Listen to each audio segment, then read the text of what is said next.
देखो, आज हम आप सबको बताते हैं कि जो सिंगल डोर का फ्रिज होता है उसके अंदर कौन कौन से पार्ट लगे होते हैं और उसके पार्ट का कौन सा कार्य होता है। यहाँ पे देखो, समझाने के लिए पहले से हम इसको बना रखे हैं ताकि वीडियो ज्यादा लंबा ना हो। अब इसमें देखो, फ्रीजर का डोर से हम शुरू करते हैं। तो फ्रिज के डोर में अगर हम बात करें तो डोर को जब भी हम ओपन करते हैं तो सबसे ऊपर की साइड में ये हमारा यहाँ पे एक ट्रे होता है।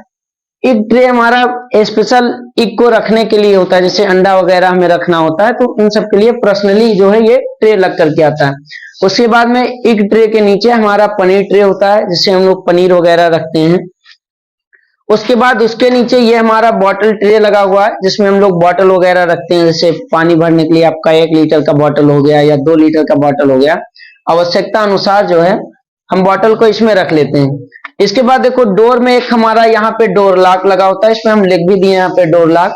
डोर लॉक के द्वारा जैसे ये कंडीशन होता है कि हम लोग खाद्य पदार्थ या पेय पदार्थ को रखते हैं, रखने के बाद फिर डोर को अगर हम लॉक करना चाहें उसको आसानी से हम लॉक कर सकते हैं डोर को। उसके बाद देखो, डोर में एक ये हमारा हैंडल लगा होता है। इस हैंडल के द्वारा हम लोग डोर को ओपन करते हैं। जैसे मान लो अगर इस डोर को हम इस साइड में अगर क्लोज कर दें तो फिर ओपन करने के लिए ये हमारा हैंडल लगा होता है। उसके बाद डोर में ही देखें तो एक रबड़ लगा होता है डोर पे, यानी जब भी हम फ्रिज के डोर को ओपन करते हैं तो उसके अंदर एक रबड़ लगा होता है। उस रबड़ को गैस्केट रबड़ कहा जाता है। जैसे यहाँ पर ये हम लिख दिए हैं, हमारा गैस्केट रबड़ लिखा हुआ है। गैस्केट रबड़ का कार्य होता है कि जब भी हमारा फ्रीजर कूलिंग करता है तो इस कंपार्टमेंट में कूलिंग को स्टोर करने के लिए ही इस गैस्केट रबड़ का प्रयोग किया जाता है, जिससे हमारा कूलिंग जो है वो बाहर ना निकले। इसके लिए चाहे तो गैस्केट रबड़ की जगह पर हम लोग स्टील का या लोहे का भी इस्तेमाल कर सकते हैं, लेकिन उसके इस्तेमाल करने से क्या होगा कि पैकिंग अच्छे तरीके से नहीं होगी, उससे आपका जो कूलिंग इसमें स्टोर होगा वो आपका लीकेज हो जाएगा। तो इसीलिए प्रॉपर तरीके से ब्लॉक करने के लिए ये आपका गैस्केट रबड़ लगा होता है।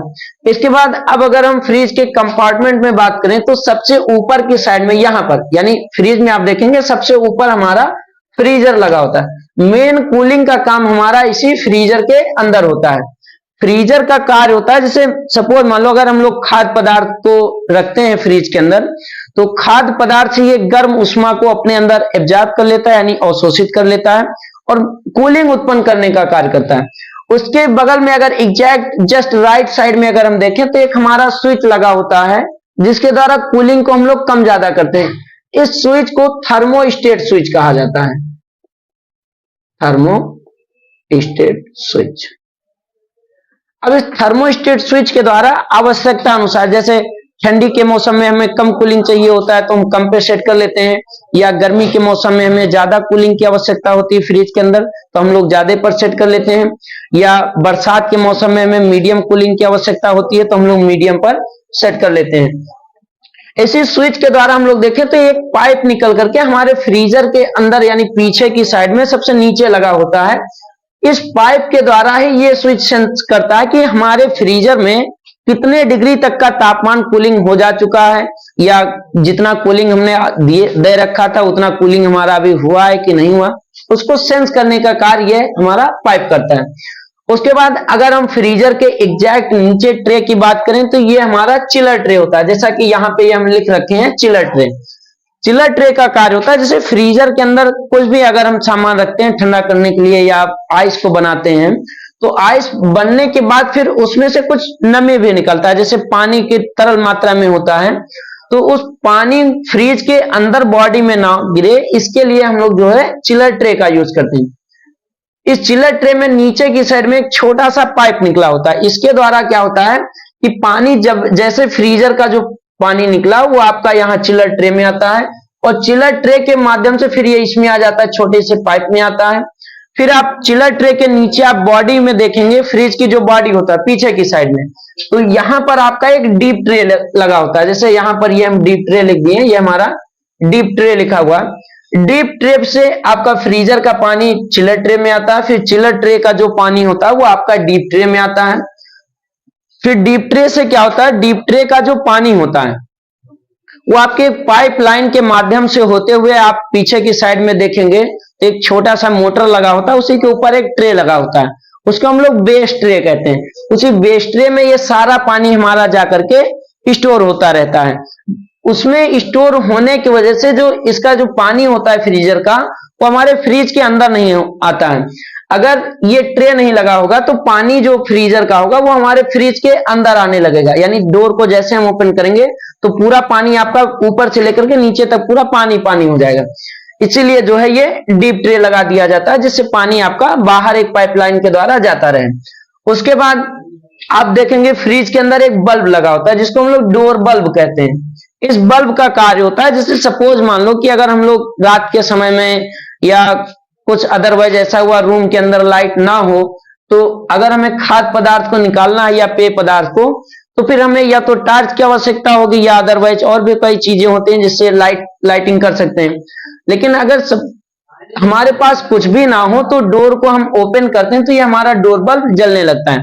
यानी एक हिसाब से अगर हम देखें तो फ्रिज के अंदर ये लाइटिंग का कार्य करता है। इसको ऑपरेट करने के लिए एक डोर स्विच लगा दिया जाता है। जैसे आप डोर को ओपन करते हैं तो आप देखेंगे फ्रिज का जो कंपार्टमेंट होता है, कंपार्टमेंट के एक साइड में आपके राइट साइड में डोर स्विच लगा होता है। इस स्विच के द्वारा ही इस डोर बल्ब को ऑपरेट किया जाता है। जैसे हम डोर को बंद करते हैं तो ये जो स्विच होता है ये अंदर की साइड में पुश होता है। पुश होने की वजह से इसका जो सप्लाई होता है ये बल्ब पे जाना बंद हो जाता है, जिससे डोर बल्ब भी आपका ऑटोमेटिक तरीके से बंद हो जाता है। और जैसे ही हम डोर को ओपन करते हैं तो डोर स्विच क्या होता है, ये बाहर की साइड में पुल होता है। पुल होने की वजह से फिर वही सप्लाई चालू हो जाता है बल्ब पे आना, और बल्ब हमारा ग्लो करने लगता है यानी जलने लगता है। इसके बाद नीचे की साइड में आ जाते हैं तो यहां पर हमारा सेल्फ ट्रे लगा होता है। जैसे यहां पर ये हम सेल्फ लिख दिए हैं और ये ट्रे हमारा हो गया सेल्फ ट्रे। सेल्फ ट्रे पर हम लोग क्या करते हैं, खाद्य पदार्थ को रखने का कार्य करते हैं। जैसे हमारा शाम के समय में जो भी दाल वगैरह होता है या दूध को गर्म करने के बाद ठंडा रखने के लिए इसमें रखते हैं, तो ये सेल्फ में रखने का कार्य करते हैं।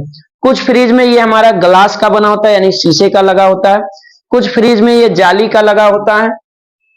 इसको अगर हम चाहें तो अपनी आवश्यकता के अनुसार एडजस्ट भी यानी कम ज्यादा भी कर सकते हैं। अगर हमें सपोज मान लो साइज स्पेस ज्यादा चाहिए तो हम इसको नीचे भी कर सकते हैं, कम स्पेस चाहिए तो इसको ऊपर भी कर सकते हैं। अब इसमें 2-3 ट्रे आपके सेल्फ के लगे होते हैं। फिर अगर हम सबसे नीचे बात करें तो ये हमारा क्रिस्पर होता है। जैसे यहां पर लिख दिए, यहां पर लिखे दे रहे हैं से आप सबको अच्छे से समझ में आ जाए। क्रिस्पर होता है, क्रिस्पर में हम लोग सब्जी वगैरह रखते हैं। जैसे हमारा कच्चा पदार्थ में आलू हो गया या आपका प्याज हो गया या लौकी हो गया, इन सब सारी चीजों को रखते हैं। इसके बाद बजाय हम लोग फल फ्रूट्स भी वगैरह रखते हैं, जैसे सेब हो गया या आपका संतरा हो गया। तो ये सब सारी चीजें जो हम लोग क्रिस्पर में रखते हैं। यहाँ का इसका स्पेस यहाँ पर इसलिए दिया जाता है, जैसे सबसे ज्यादा जो कूलिंग होता है वो हमारे ऊपर फ्रीजर के पास में होता है, और फ्रीजर के पास का जो तापमान होता है वो एक समान रहता भी नहीं है। तो इसीलिए जो है अगर हम फल वगैरह रखते हैं या सब्जी को ऊपर रखते हैं तो इससे उसको जो है खराब होने के चांसेस ज्यादा हो जाते हैं। इसीलिए जो है इसका जो है क्रिस्पर नीचे दे दिया जाता है, ताकि नीचे का जो तापमान होता है ये एक समान बना रहता है। अगर सपोज मान लो फ्रिज आपका बंद भी हो जाता है, लाइट कुछ समय के लिए कट जाती है, तो फिर अगर लाइट आएगा तो तब तक के यहाँ का जो टेम्परेचर होगा वो एक समान आपका बना रहेगा। फिर अगर ऊपर कूलिंग भी होता है तो वहां से यहाँ आते आते फिर वो टेम्परेचर आपका मेंटेन रहेगा। इसीलिए जो है फल और सब्जी रखने का स्पेस सबसे नीचे दिया जाता है। उसके बाद नीचे की साइड में बात करें तो ये हमारे फ्रिज का नीचे 2 लेग लगे होते हैं, जिसको ग्रोमेट रबड़ कहा जाता है।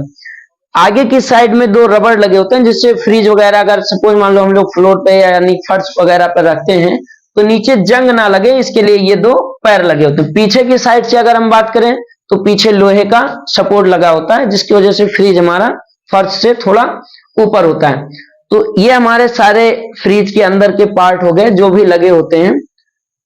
हर एक पार्ट जो है आपका ऐसा ही लगा होता है।